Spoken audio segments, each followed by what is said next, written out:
Abraham Foxman. Abe Foxman, how do you like to be called? Whatever's comfortable for you. I've been called everything, so it doesn't matter.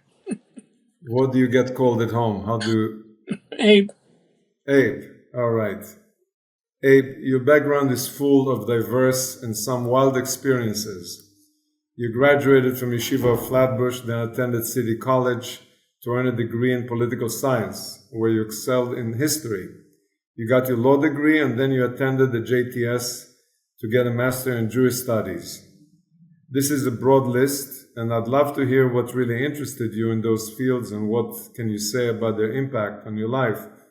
But your story begins long before. While anti-Semitism is a historical phenomena, for you as a child, hidden during the Holocaust and baptized in a Catholic family, it is personal. Abe Foxman was actually raised, for a few years at least, as a Catholic. That's news. Any memories? Any sense of loyalty or allegiance? Was there an understanding they'll hand you over? And what would have happened had your parents not returned? Would you have remained a Catholic? Do you ever wonder? I guess the first question is of memory. That's a very difficult question to answer. I guess, luckily, because my parents survived. Because I know a lot of hidden children whose parents did not survive. And they struggle with what is memory, what isn't memory, what is fact, what is true, did it happen? And they have nobody to confirm it for them, to deny it, etc. So from that perspective, the fact that I don't know which is actual cognitive memory and which was told is really a blessing, because my parents survived and they filled in all the gaps. So again, I don't know what is actual memory and what was told. What's your earliest memory that you remember for sure? There's no way of knowing, because I can't differentiate between what I was told was not. I tried. So, for example, my father smuggled out pictures when we were smuggling across the Polish border, smuggled out pictures of my nanny and myself. And when I was old enough to understand that he was risking our freedom by doing it, I asked him why, and he said to me, I always wanted to make sure that you would remember her, that you would see her face before you. And so I have pictures. So the fact is, if I didn't have the pictures, would I know her? I don't know. Now that I have the pictures, I know what the pictures are. But would there have been an image without? There's no way of knowing. I tried. The mind protects oneself, so there are even certain things that my parents told me that I can't visualize even indirectly, like the period of the trial, of the separation. And I know I have a friend of mine who married a lady who became Miss America, who was molested at the age of 5 by her father. And she totally closed all those memories all her life. Married, had a child, and on the 5th birthday of her daughter, her memory opened up. So that triggered. But the mind protected her for 40 years not to remember that tragedy. So who knows what the mind does. Now, I was a good Catholic. She raised me as a good Catholic. I spit on Jews when I passed them on the street, when I saw work units going from the ghetto to workplaces. How old were you? I was 4, 5, 6. After the liberation, I came crying. They called me a dirty name. They called me Žid. I'm not a Žid. I'm not Jewish. Sure, if my parents hadn't survived, I would have been a Catholic. Maybe, who knows, maybe I could have been a Cardinal of Warsaw. Maybe I would have been in the running for the Pope. So you never know. Abe Foxman, the Pope. Well, it's not so strange. We had one. I've been called the Jewish Pope by people who liked me and people who didn't like me. So it doesn't really matter. Now, who knows? Listen, I believe to this day we are losing Jews every single day, in the sense that there are the greatest killing was in Poland and the greatest saving was in Poland.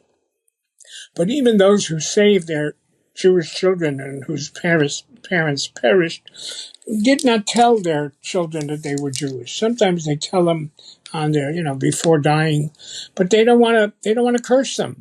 First of all, it was they were afraid of their neighbors that they saved the Jew even after the war, so they never told them. And so every day we're losing Jews because they will never know that they were Jewish. So I may have never known. I was circumcised, which, but Poles were not circumcised. What I actually learned later on, when we had a reunion, we had the first meeting of hidden children about 20, 30 years ago. And I looked down at the audience, and they were mostly women. Now, true, women outlive men. So that's a fact of life. But it was overwhelmingly women. And then one of the historians pointed out the fact that 95% of the hidden children were girls because they weren't circumcised. Because circumcision was a problem. Because if somebody can expose that it's a Jewish child, it meant a bullet in Poland to both. And some of the boys were raised as hidden as girls. So, who knows, what would have been, but I probably would have been a good Catholic. Did you meet your Savior? No, one of the tragedies was, remember, when my parents, they survived, they returned for me.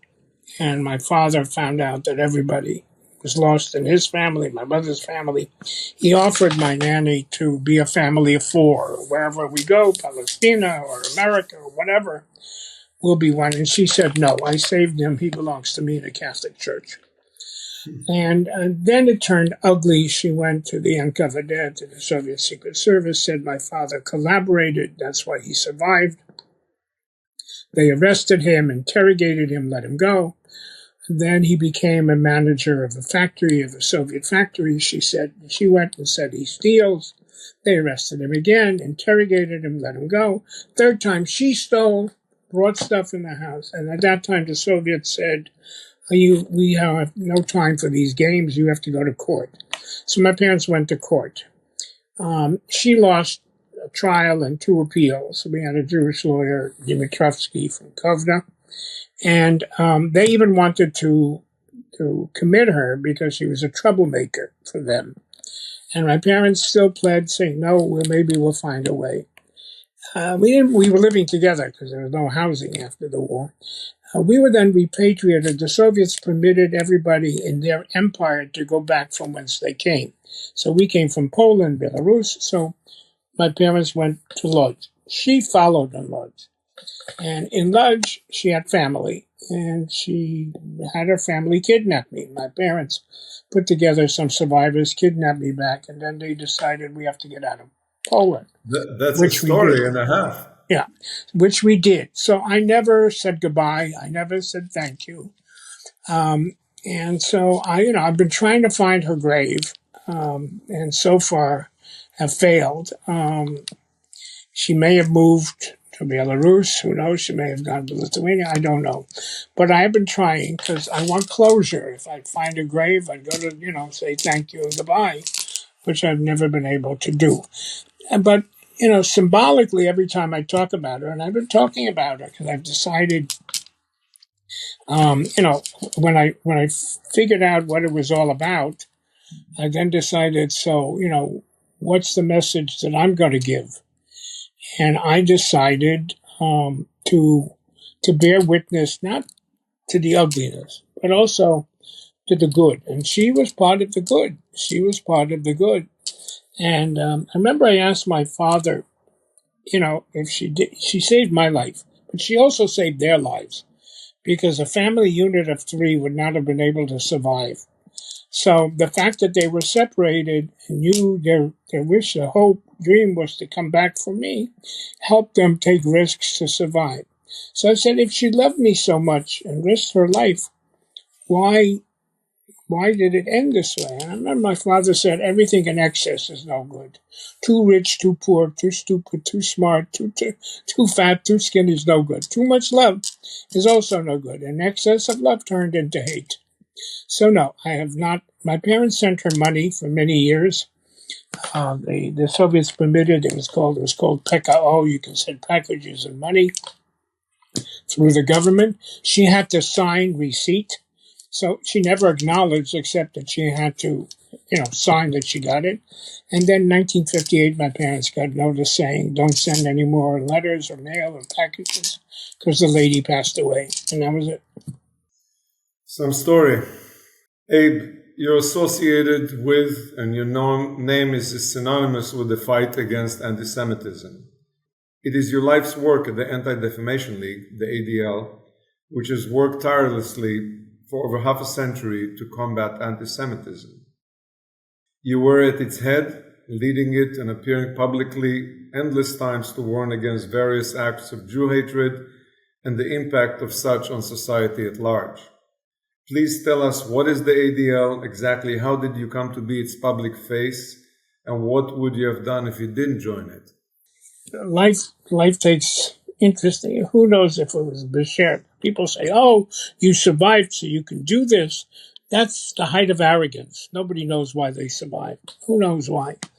But no, it really is almost ironic. I went to City College because I grew up in the age of Sputnik. Sputnik, everybody, America, the world needed engineers. So I went to City College to study engineering because I hoped to go to Aliyah. And if America needed engineers, Israel needed engineers. So that's where I started. But after 2 years, I realized, sure, okay, but it's not what I like. It's not what makes me happy. It's not. So I switched out into political science. In political science, I got a degree in history, political science, and then woke up to realize, okay, so what do you do with that? Unless you want to teach? I don't know. So at that point, decided to go to law school. And during law school, there was a controversy during that period about Pope Pius was a public issue. And the ADL at that time had a professional who was a Polish diplomat, Jewish, who wrote a pamphlet in defense of Pope Pius. We're talking 1960s? Yeah. And the ADL was attacked in the Yiddish and Hebrew press terribly.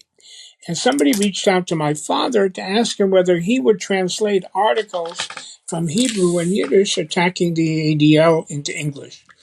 And he said no, but maybe his son would. So my career at the ADL started translating Yiddish and Hebrew attacks on the ADL for $15 an article. And so when I was ready to graduate law school, I by then read a couple of books about the ADL by Arnold Foster and Ben Epstein. And I went to this guy that was being attacked, and I said to him, so do you think I may have a job here? And he said, don't ask me, but I'll introduce you.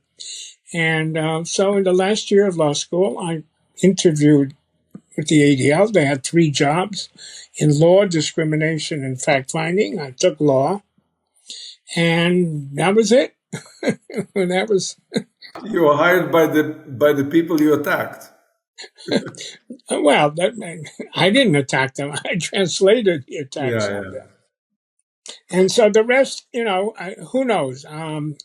As people say, you were destined. It makes sense. It makes for a good movie because here I survived anti-Semitism and survived because of the small remnant of good people. And I had an opportunity for 50 years to do both, to fight anti-Semitism and try to build better understanding and tolerance and respect. So, it makes for a good movie, but, how much of it was really planned and destined? Not much. So, 2 parts about the ADL. First of all, confirming the ADL was created after Leo Frank's lynching? Well, and that's also apocrypha. The years don't match.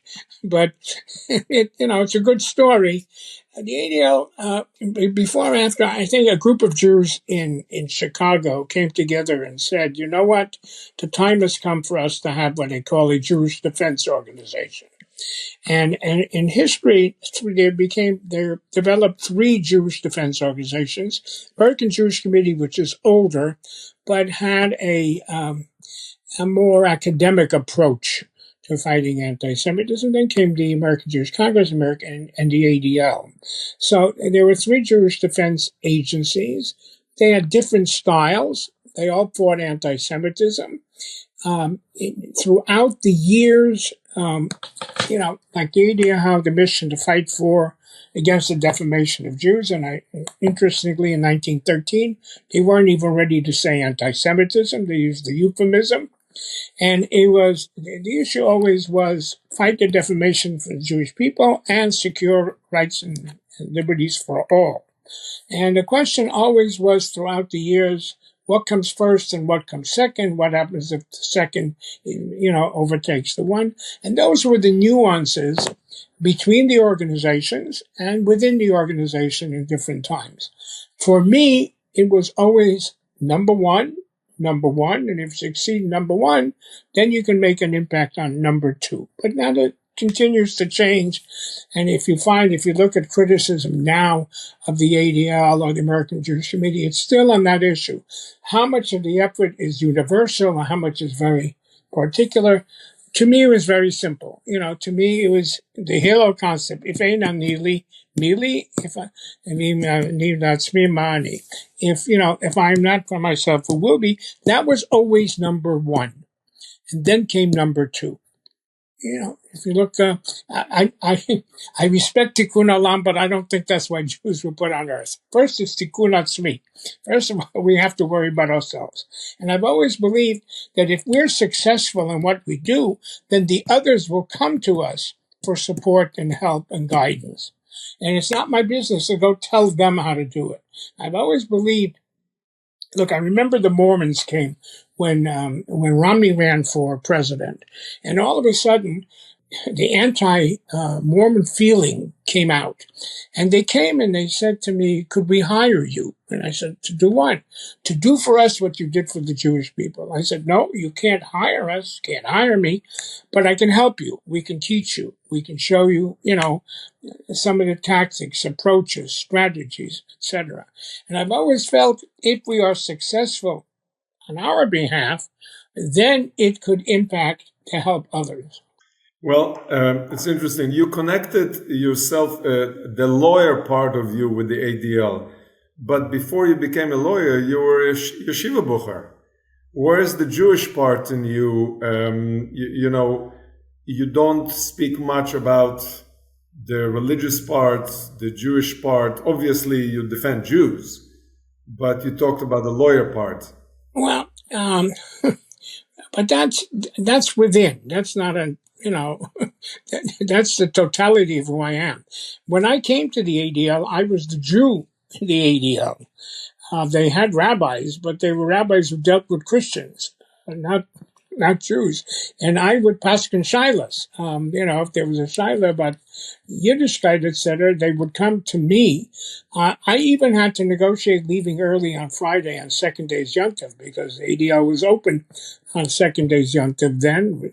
So, no, it was always part of who I was. Some people were comfortable with it, some were not, but to me, it was an expression of who I was. There's a lot of criticism on the Jewish community during the Second World War, that they haven't done enough, that they haven't pressed FDR enough, and then later on, the famous not bombing the thing. And when I interviewed Rabbi Lookstein, he repeated the criticism, the shame of the Jewish community. He didn't try to defend it. How did the ADL, I know it's not its mandate, but how did the ADL act during those years? The truth is they didn't do. But the other truth is that we are measuring what they could or should have done with the clay midah of what we are today. And in the 1930s, the American Jewish community was garnished. Okay, even it had an ADL. You had one rabbi who went, to Washington, etc. They were not organized. They were fighting quotas. They were fighting discrimination. They were fighting to make a living. They were not a political entity of any sort. So in a way, it's not fair. We sit today and we know the clay midah of who we are. Look, we made a difference. We made a difference in terms of Israel. We made a difference in Soviet Jewry and Ethiopian Jewry and Syrian Jewry. But we're a different community. And so, yes, no question about it. They could have done more. They should have done more. They claim they didn't know. They should have known more. All that is true. At the same time, look, you had a Ben Hecht. You had activists. What's so horrifying is, Ken Burns. We knew it all the time, but America waited for Ken Burns to tell America how much America knew and didn't do. America was anti-Semitic. It was an anti-immigration. It was anti-Semitism. Roosevelt did wonderful things. Roosevelt was an anti-Semite. Okay, you know what? He had a State Department that was an anti-Semite. There were a couple of Jews who intervened, but they didn't have the influence, the impact, political or otherwise, to make a difference. And having said all that, they still could have and should have done more. It was on page 6 of the New York Times. But again, the U.S. Holocaust Memorial Museum recently, I think it's still even there, America, during the war, it was headline news all over America except in the New York Times. So that America knew. It was not a fun, especially after Kristallnacht. They knew, and certainly the people who made decisions knew exactly how many Jews were being killed every day. And they made different decisions. And we didn't have we weren't organized, strong enough, whatever, secure enough in order to try to we tried to make a difference, but didn't make a difference. So ADL is Anti-Defamation League, but we know that Jews today are, the main work that Jews do is lobbying. Now, is the ADL, did it go into lobbying, or did it stay only into defending Jews? I don't think that the main job that Jews do is lobbying. AIPAC does lobbying. When it comes to certain legislation, we do lobbying. But no, I think I think the organized Jewish community, including ADL, is more of an educational alert. It rings the bell, it points out, it singles out, it raises awareness. Now, sometimes keeping statistics were for what purpose? A is to alert us, and by the way, Jews didn't pay attention throughout all the years. We said anti-Semitism is here, it's serious. Jews didn't listen because they lived in a bubble, and the general public didn't listen. Certainly, the media didn't listen and didn't take any attention. But the area of fact-finding and understanding was to be able to figure out when we need advocacy and legislation. And ironically, it wasn't until Biden. Till Biden, we would knock on the door, stablonim, and say, please say something, please do something, please act. It wasn't until Biden several years ago with the initiative where basically the American government, whether you like Biden or not, it's a historical moment in American history. Legislate anti-Semitism. Where the American government says anti-Semitism is our responsibility. Now, then you have to measure how much they do or didn't do, act on it or not. So I would say, to say American Jewish defense is advocacy is part of it. Education is the other part. But with education is a problem. How do you measure? So people would say to me, all right, so you've educated 1 million teachers, 10 million kids. How do you know it made a difference? And the thing is that we don't know. We don't know. We hope. What we do know is if we didn't do it, it probably will be worse. And then we woke up a couple of years ago that everything that we did, and look, I think in retrospect, when one looks at the American Jewish community and the ADL and committee and Congress and all this, I think it was a tremendous success story because we had again, professionals who dealt with the field always knew that anti-Semitism is a yes. Haya, yeah, it was, it is, and it will be. We always knew it was here. The question is, how do you contain it? How do you keep it in the sewers with the cover on? And for the last 50 years, we succeeded in terms of using a strategy of all the elements in our society: civility, truth, media, litigation, legislation, coalitions, memory of the Holocaust. All these things came together in a strategy to keep anti-Semitism in the sewers, and to put a consequence. People would say to me, what's the difference between American anti-Semitism and European? My answer always was, in Europe, there are laws against anti-Semitism, but they're not enforced. There are no consequences. In America, there are no laws because of the First Amendment and the Constitution. However, there are consequences. If you're an anti-Semite, eventually you're not going to succeed in business. You're not. Even Mel Gibson, with all his he was number one. Number one, he went down all the way down. Doesn't mean he's gone, but consequences work. So, we broke the barriers and quotas in universities and in jobs. So we lived in a bubble, which was a quite comfortable bubble. And then a revolution happened in this country. And I would say probably the most significant part is the medium that you and I are talking on, this miracle of communication, which if Goebbels had, God knows, he could have probably conquered the world. So again, this is a blessing. I remember going to Palo Alto several times in my career in the ADL. I wrote a book called Viral Hate, where I started ringing the bell saying, hey, Chevra, there's something new out there which is totally different from everything that we've dealt with. And an internet developed a superhighway for hate, for anti-Semitism, for misinformation, for disinformation. We always were able, again, to contain it. There were consequences.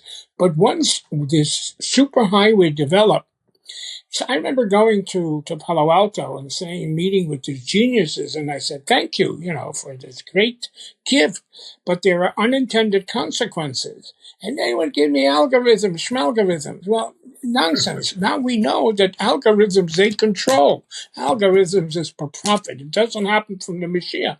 It happens because they do it. That is the most major change in anti-Semitism. Then came a political revolution. Call it Trumpism. I don't know. I'm not even sure he understands what he did. He destroyed truth. Truth is the most significant answer to hate, to anti-Semitism. Anti-Semitism, racism, bigotry is the big lie. How do you deal with the lie? With truth.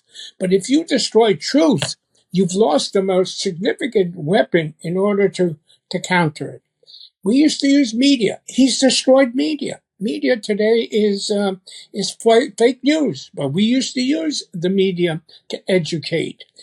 Civility is gone. All taboos have been broken. And when you break civility and taboos, we're number one on the hit parade. I don't think we understood this social revolution came on very quickly. And again, the oldest of all hates all of a sudden surfaced. And we're seeing it in manner. But it was always there. Again, I say we didn't. Those professionals, those of us who, as they say, counted swastikas in the bathrooms. Yeah, we counted swastikas in the bathrooms because they were a manifestation of the hatred that existed. We were not taken seriously.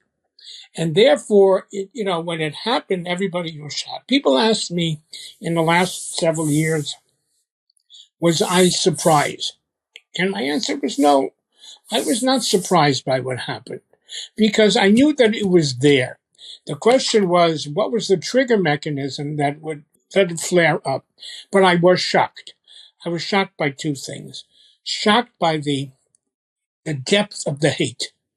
The hatred out there that we're seeing is very deep.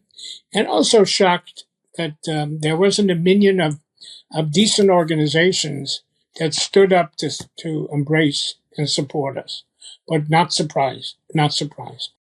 No discussion about anti-Semitism can avoid the Holocaust. Should we see it as an aberration, an anomaly, or is it a natural conclusion to what happens following blind hate of Jews or any group? And what does it say about our times? This is a disease. Is this a disease that has an antidote and a vaccine? And scholars and professionals have always struggled with it. And I come to the answer that it's a disease without an antidote and a vaccine for one simple reason. There isn't one reason for anti-Semitism. It means a disease you can identify, you can then say and how you deal with it, etc. Anti-Semitism is a disease that serves all kinds of masters. Communism, fascism, socialism. I remember Mark Twain, 150 years ago, went to Europe, came back and wrote an essay concerning the Jews. And he said, wherever I went, there's anti-Semitism. Rich people, poor people, smart people, stupid people, religious people, they're all anti-Semitic. And everyone had their own reason. Everyone had their own rationale. Everyone was able to point to something. And therefore, as long as that's the fact and it metastasizes everywhere, then it will always be with us. So, the Holocaust is just, it's a progression. The pogroms that were in the beginning of the 20th century, their children, grandchildren, and grandnephews participated in collaborating with the Nazis. So their parents and great-parents killed Jews 100 years earlier. And they didn't hide the fact that they killed Jews. They were proud of it. So, so then came Hitler and they conquered Estonia, Lithuania, and hey, they were able to do what their grandparents did. So it is a progression. The question is, again, if we can't eliminate it, to what extent can we contain it? I think we need today a strategy. I don't think we have a strategy. I think we're struggling with it. I don't see the community yet coming together to develop a strategy that understands that while it is here, we should be able to find ways to contain it. Our great-grandparents and our parents and all the generations that preceded, they had something they used to say, that too shall pass. They waited. So, commenting on what you said before, connecting Trumpism and the revolution, I think every revolution had a problem with the truth. The 1,000 years of, the 100 years or the 1,000 years of blood on the French Revolution with Robespierre, the Bolshevik Revolution and the persecution of all the intellectuals and the Jews, and the revolutions don't go with truth. If you take on the other side, the Castros and all the others, in order to succeed in a revolution and maintain it, you have to suppress everything else. So the question is, does this trend slope on its own when they're successful? They had to pass their hatred and conspiracies by word of mouth or by pamphlets. Today, that's a major difference. Listen, recently, I don't know where I saw it on TV, the role of radio. The role of radio in Germany, Goebbels bought everybody a radio, okay? He bought everybody a radio because he used it as an instrument too.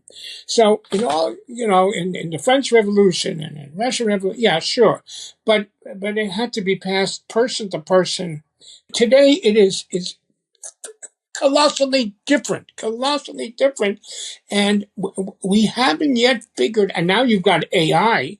Okay, so we haven't even dealt with the internet, the simple, old, ancient internet, and now we have to deal with AI, which can distort distortions at a point which is unreal. And again, we are the number one on the hit parade of conspiracy theories. We serve so many masters of hate. Jean-Paul Sartre said if Jew didn't exist, anti-Semite would have to invent him. How do you see the role of Europe in general and of Poland and Ukraine and other countries that went the extra mile to persecute Jews, and even today.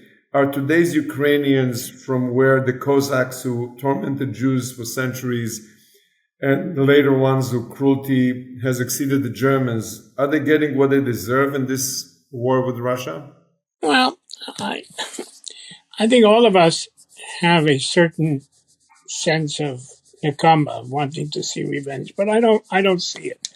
It took me a while to go to Germany because I came to realization that the children and the grandchildren of the Nazis were not Nazis.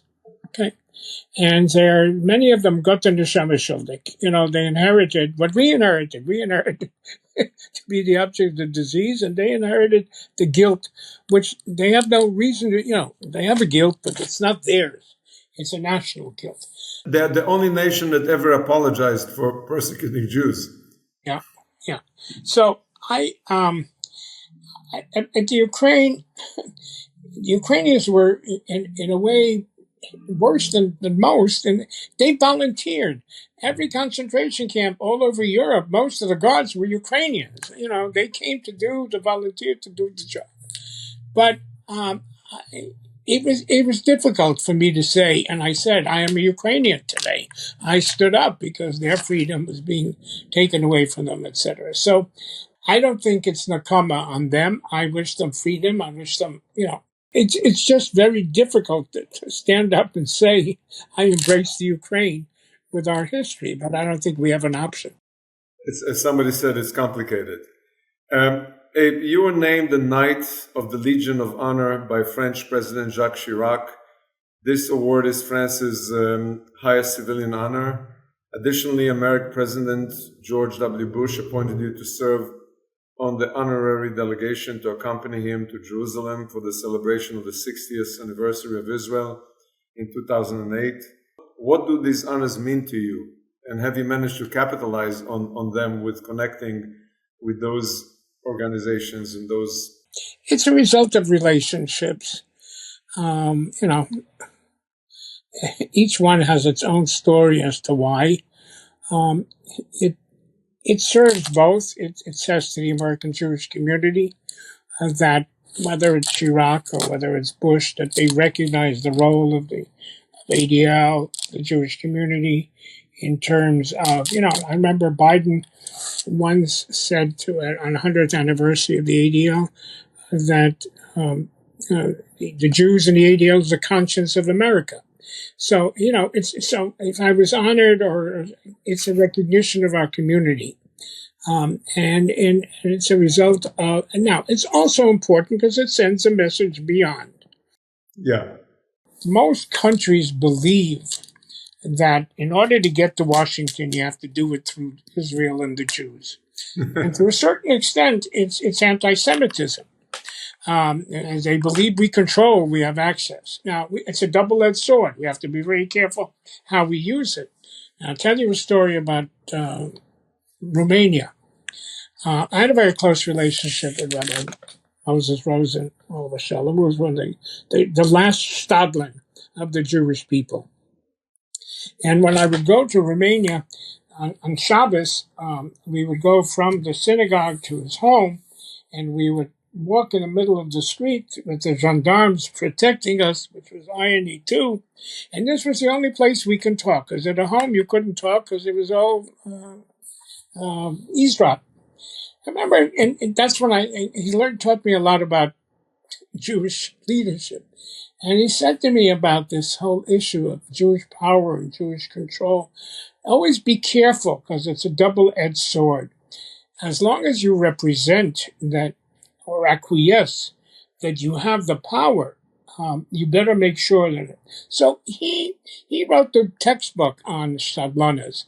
He got a communist country to permit Israeli teachers to sell Jews, to provide Jewish education, etc., etc. But what did we deliver for him? We delivered most favored nation. So the American Jewish community lobbied the president, Congress, to give Ceausescu what Russia didn't have, which is most favored nation treatment. One day, a minister is arrested in Bucharest for selling Bibles or giving Bibles in the street. It turns out that this minister comes from Ronald Reagan's district in Simi, California. And the family of this arrested minister reaches out to the president and says, help us get, my relative out of jail. And President Reagan calls in his advisors and said, what do I do to teach these Tommy F's a lesson? And they say, Mr. President, you have most favored nation treatment. And you can take that away. You don't need Congress. You can just do it. And he says, all right, you tell them. You do it. That midnight, I get a call from Secretary of State Larry Eagleberger, and he says, hey, we have a problem. The rabbi just called me. Ceausescu called him in, and he said to him, get me back most favored nation treatment. It had nothing to do with Jews. They arrested a Protestant minister, etc. But once you project, or once you agree that you have the power to deliver, you better be there. Otherwise, and we did. We got it back. I'll tell you one more story. I wrote a book called The Deadliest Lies, and it's about Jewish power. And the subtitle is The Myth of Jewish Power Control. And I gave the book to an aide to President Erdogan. And he looks at the book and he says to me, Abe, that's not true. You control. You do have the power. I said, no, we don't. We have influence. He says, yeah, what's the difference? I said, a big difference. When President Erdogan comes and says, Abe, can you try to help me get this done? And I say, yes, Mr. President, I will try. And if I try and I fail, then I go back to the President Erdogan and he will say, thank you, Abe, for trying. But if he believes, because I've used all the influence that I have, but I don't have the power. But if he believes I have the power, he's going to curse me out for not delivering it. And he said to me, Abe, you're not going to convince Erdogan that you don't have the power. So it's a double-edged sword. And again, the recognition that you started with is a message, not only to the Jewish community, but outside. The Jews have a certain recognition. So if I get a Legion of Honor and sitting here as an immigrant, etc., it says that France recognizes that there's something there that we can do for them. Do you think that this started with the trial of Dreyfus? Dreyfus was convicted in anti-Semitic Europe where we were considered cockroaches, and then the whole intelligentsia, the press, the biggest names in Europe and in the world came in his defense, and he got acquitted. Do you connect that with the change in the view where the Jew has turned from being the vermin to being the protocols of the elders of Zion, the ones who control the world? Well, the line between is not very far. That means you can still hate him, even though you need to use them. I don't think that Ceausescu loved us anymore because we delivered for him. He may have hated us more because he was dependent on us, and we can, quote unquote, force him to do things he didn't want to do. So, it works both ways. Even I remember the Ethiopian rescue. Mengistu responded because we helped get him a golden parachute. So he helped get the Ethiopian Jews out. But, while he was appreciative, I'm sure there was a certain element of hatred that he needed the Jews to help him get out of Ethiopia. Speaking about anti-Semitism, it appears that we have to choose between two current versions. One, represented by the likes of Alan Dershowitz, who suggests a doom and gloom scenario where a global anti-Semitic alliance is ready to crush us. And the other one represented by the likes of Douglas Murray, who suggests that the media has been amplifying and stoking the woke position, where Israel and its Jews deserve their pain due to their so-called apartheid, colonial, and genocidal behavior. Either one is different to contend with, but we need to know our enemy. Where do you stand in this debate, whether it's a doom and gloom or it's just something we can do by strengthening Israel, strengthening ourselves, and so on? Okay, so I continue to be an optimist. Golda Meir once said Jews don't have the luxury to be pessimists. And I certainly, personally, having survived the Shoah, when 1.5 million children perished, I don't think I have the right to be pessimistic about the Jewish future. So, no, I think we have to find a balance between the two, and depending where the threat is greater at the moment. But at the end of the day, I'm an optimist about Jewish future. First of all, things are bad now, but you know what? Compared to what they were in history, if you understand Jewish history, sure, they're bad, and we're called names, and kids have trouble crossing the street in Columbia and Harvard, but they're in Columbia and Harvard. Everything is you need to see in perspective, and compared to what was, it's serious. Because all of a sudden there's a stigma of being Jewish in this country. To be a Zionist is a dirty. Okay, it's terrible. But if you know history, nothing to what it was. If you know history, I once went to a seminar. I got invited, and just by virtue of the fact of the title, I said I'm going to go. At the White Plantation, a 2-day seminar, and the question was, will Jewish civilization survive the year 2050? And there were 50 of us that came to the seminar, and the organizer of the seminar prepared, and they were looking for the secret of Jewish survival, not necessarily from a theological perspective, but from a historical perspective. And they came up with an answer. And they said, basically, there is a secret of Jewish survival. And they gave the examples that after the Roman Empire, when the Roman Empire fell, no Roman ran around the streets saying, I want to be a Roman. How do I become a Roman? Where do I sign up? After the Greek fall of the empire, no Greek wanted to be a Greek. But in Jewish history, after the fall of the first temple, the Exodus, the exile, Jews got up and said, I want to be a Jew. How do I be a Jew? Do I need a Talmud? Do I need prayers? Do I need to build a synagogue? How do I turn east, west, whatever?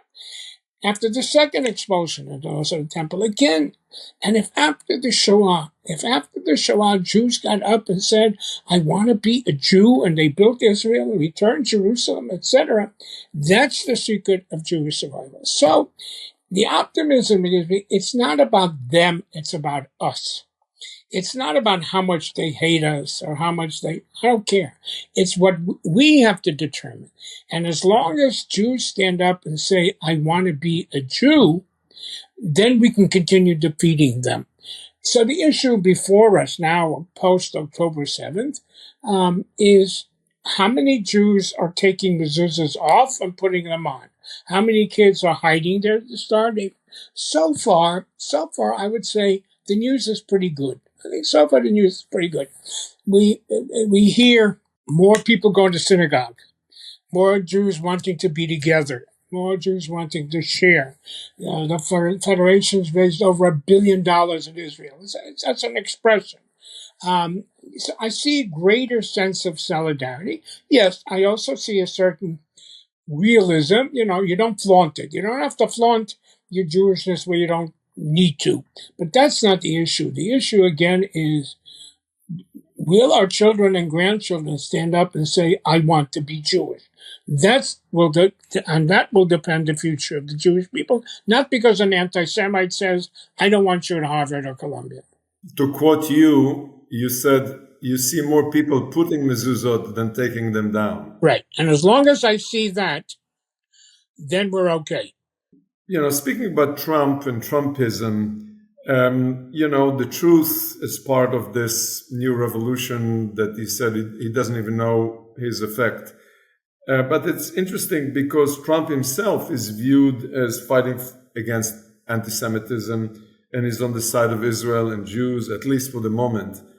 How do you deal with this complexity? And also, do you think that the rise of Trumpism and the fake news has to do with that? Is it the inevitable outcome of the decline of religion role in society. After all, faith requires integrity.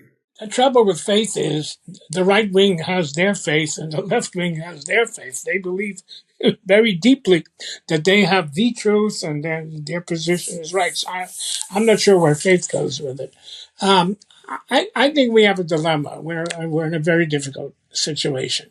I don't think Trump knows or understands. I think Trump is a great communicator, operates on the moment. It's very dangerous for us to put our future fate in him. So, yes, in the first term he did Jerusalem, he did the Golan Heights, okay.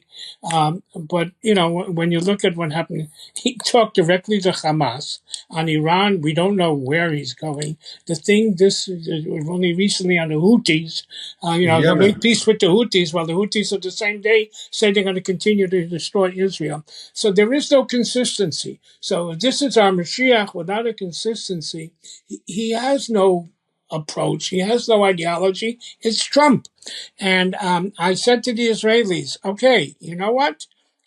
Be careful for what you ask for. And what's ironic is whether you're a Democrat or Republican, whether you like Biden or not, Biden saved Israel. Biden's visit, the arms, the April 14th, etc., saved Israel. And, sure, we didn't like the rhetoric which went to Michigan. We didn't like the things that he said. But what he did is what counted. Here, there's a lot of good things that he says, but I'm not sure that he's going to do the right things. We have to be very careful. And I would end by saying to you, Jews have to learn to walk and chew gum at the same time. We should be able to say, Mr. President, thank you very much for Jerusalem, but no thank you on immigration. Yes, thank you for standing about anti-Semitism, but not at the cost of destroying higher education. So we should be able to differentiate. And somehow what I see is we're not able to balance it. We're not able to say thank you and no thank you. The fact that you like that he did something doesn't mean that you have to embrace all the nonsense and the nastiness. I don't remember who it is, but you can help me with the quote. American president once said to a prime minister of Israel, America has its own interest. They are not always Israel's interest. You're absolutely right. On the issue of Iran, I try to say to our friends Israelis, America's deal with Iran is not about us. It's not to help us. It's not to hurt us. This is rightly or wrongly what America now, and that's the problem of isolationism. If this president believes, and I believe he believes in isolationism, despite some of the rhetoric, and his people do, I think there's a problem. And I think what we see vis-a-vis Ukraine, we're going to see vis-a-vis Taiwan, and God forbid vis-a-vis Israel. So yeah, this is how he sees America's interest. It's not about being Jewish or loving the Jews. So yeah, we have to look very carefully, put it in perspective, and again, we don't have to totally embrace or totally reject.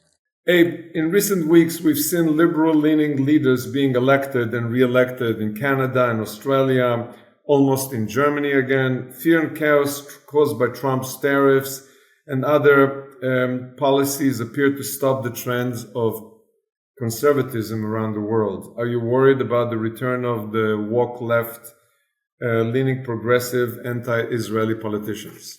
And Trump is working in two ways. In some places, like Romania, for example, he's strengthening the right. And part of his administration is supporting the neo-Nazi right in Germany. So on one hand, he's giving them wind at their sails. And on the other hand, there's a reaction in Canada and Australia, as we've seen recently, where the reaction is against the right-wing conservatism. Again, it's never going to be one way or the other. Look at Ireland. So does it matter where Trump or where America is? No. So some of these things have nothing to do with nothing. These are countries with histories, with prejudices, etc. I do worry by the trend towards authoritarianism. Absolutely. Absolutely. We don't do well in authoritarianism. We don't always do great, but democracy is still better for us than the other. And listen, for 50 years I was not political, and I came out against Trump in 2016 with a statement saying Trump is bad for democracy, therefore he's bad for Jews. Because the worst of democracy is better than authoritarianism, fascism. Isn't it connected with the spread of truth? Democracy rides on truth, but when you have the spread of lies, maybe Right. authoritarian Right. strong hand, like what is done with getting a task force against anti-Semitism. We failed passing it in Congress, right, 2 days ago. Right. Right. And his people, right, with conspiracy theories about Jews, right. Right. This interview cannot end without asking the obvious question. In light of the growing anti-Semitic climate, do you see things getting to a point where it won't be safe for Jews in America? What is the sign that we can no longer stay here, and is it time to move to Israel? There's always a time to move to Israel. And should be absolutely irrelevant to the fact of how good and bad it is. It's a positive mitzvah, not a negative. It's not. You don't go to Israel to run. You run. If Israel was there in good times, maybe the Jews wouldn't have gone. But no, I think that question is not tied to Israel. I do think that it will get a little bit worse before it gets better. I think it will get better. Because it's not only about us. The Americans going to wake up. We're not the smartest, but we're not the dumbest. And you can fool me once, you can fool me twice, you're not going to fool me a third time. He's hurting more of his constituents than he's hurting anybody else, and they're going to feel it. So I think things are going to change, but it will get better, but it will never be the same as it was. That means the sense of belonging, the sense of security that the American Jews have felt that we built up in the 50, 100 years, the scar is going to be there. And this fear that it can change any moment at the whim of one person, which we never could have imagined that in this country, one person could so change the atmospheric, the civilities, the values, the alliances. So, but again, I think the American people will come back to their senses. But there is the counter argument that all the people, first of all, there are 10 million Arabs and they're getting in America and they're getting strong representation and now even stronger than before. There's a PAC in New York area and also all the graduates of the progressive universities are going to be our congressmen in 10, 15 years. So you can say that those with influence that used to have a sympathy for, the truth in Israel are going to be replaced by people who hate us. You know what? I don't buy that. I really don't buy that because I remember when the Republicans were anti-Israel, okay? And I remember that Israel became a state because liberal, left-wing, progressive Democrats were the ones that stood up in 1947 and 48 for the state of Israel and not the isolationist Republicans. Look, if you're going to look at demographics, and what's the study? I guess it's a study of demographics. If you listen to their projections in terms of what would have happened, it didn't happen. Things don't happen. The world is dynamic. Issues are dynamic. Economy is dynamic. People don't, they're not going to all have 8 kids. So they're starting to have 2 kids. It's their allegiances. The fact is, they don't like America, etc. If the world opened up, 90% of the world would come here. So things change. I will tell you, I think if you're talking about Islamification, Europe. I think they are the numbers. Europe has no identity. Europe has no guts. It doesn't stand up. I think there you now have candidates running and being elected on Sharia. I don't think you're going to see this here. I don't think you can see it. Yeah, the left, they're going to push, and Michigan didn't succeed. Okay, Michigan didn't succeed. because they were extremists. And I remember talking to the Democrats saying, you will never satisfy Michigan. Never, because Michigan wants you to dump Israel. You're not going to dump Israel, so you're going to lose them both. They're extremists, and I don't think that kind of there's a different extremism than Trump. Trump lied. Trump lied and promised lies. If he ran on his extremism, he would not have gotten elected. If he told the American people what he's doing, he would have never been elected. 80% of the people who voted for him now say they didn't think he was going to do it. So I think America has learned its lesson. Okay? So, and I think there is a common sense in the American people. And so again, I am an optimist that, so, 10 million. So we're a couple of million too. We've learned how to use the instruments of power. All right. So they'll learn fine. So as long as we debate the truth, we'll be fine. Before we finish, I just want to echo something that you may like. When discussing anti-Semitism, most of our leaders, including you, say the same thing. We shouldn't rely on anybody but ourselves. As it says in Tehillim, in Psalms, Hashem oz la'amo yiten, Hashem evarech et amo b'shalom. Hashem gives us oz, translated into strength and courage. Hashem bless us with peace. And this is what we see today in Israel, fierce deterrence in attacking its enemy, without listening to all our good friends. Or as Ben-Gurion said, it doesn't matter what the Goyim say, it's what the Jews do. I believe it represents your view. It does, but it's changed recently. I will tell you, it's changed. I do worry. If you would have asked me 2 years ago what keeps me up at night, I would say Iran, an existentialist threat from Iran. If you would have asked me today what keeps me up at night, it's the internal health of Israel.